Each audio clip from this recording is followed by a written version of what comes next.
সমস্যা কত জায়গায় দেখেন। আমরা অনেক ভাইরা কোরবানি দেই শুধু গোশত খাওয়ার আশায়, আল্লাহর সন্তুষ্টির জন্য নয়। সুদের টাকায় কোরবানি, ঘুষের টাকায় কোরবানি, প্রয়োজন চুরি কইরা হইলেও কোরবানি দিতে হবে। বিয়াই বাড়ি মানুষ না দেয় কেমন দেখায়, বিয়াই বাড়ি যদি কোরবানি না দেয় কি কোন আছে না নাই? এই কোরবানি আপনি এই দেশের ভিতরে বড় বড় গরু জুটাই না কোরবানি দেন, আমার রবের কাছে এগুলি কোনো বুঝবে না। রব আপনার দিকে তাকাইবে না। আপনি যদি বকরি দিয়া ও হালাল টাকা দিয়া কোরবানি দেন, আমার আল্লাহ তাআলা আপনার কোরবানি থেকে কবুল করবে।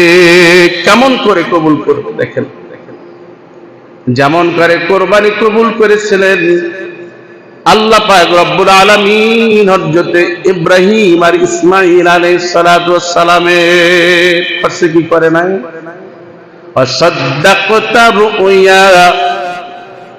আল্লাহ বলতেছে, এ ইব্রাহিম তুই আমার স্বপ্নটাকে বাস্তবায়ন করেছো। কি করছো? স্বপ্নটা যে স্বপ্নে দেখাইছি তোকে, এই স্বপ্নটাকে তুই বাস্তবায়ন করেছো।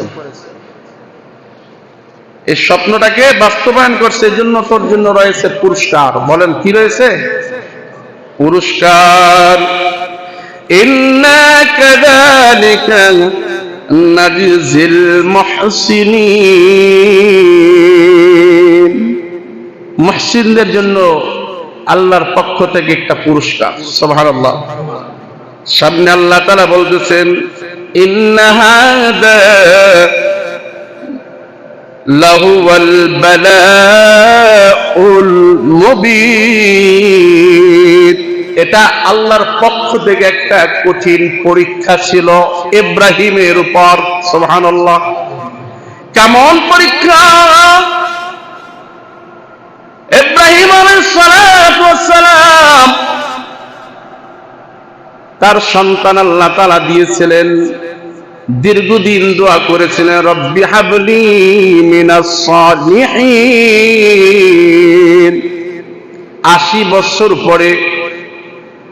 বছর পরে একটা সন্তান দিল। ফালাম্মা বালাগা মাআহু সায়া। ওই সন্তানটাকে যখন একটু হাঁটা চলার, দৌড়াদৌড়ি, খেলনা করার বয়স হলো, আমার আল্লাহ তাআলা কঠিন একটা পরীক্ষা দিয়ে দিল।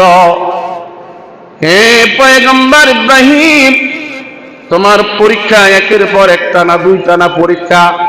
ওয়া ইদবিতালা ইব্রাহিম, আল্লাহ রাব্বুল আলামিন ইব্রাহিম আলাইহিস সালাতু ওয়াস সালামকে অনেক পরীক্ষা নিয়েছেন। এর ভিতরে 10টা স্পষ্ট পরীক্ষা।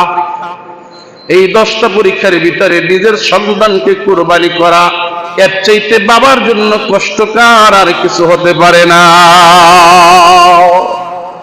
কিন্তু সন্তানের চাইতে বেশি মহব্বত, বেশি ভালোবাসার মালিক কে?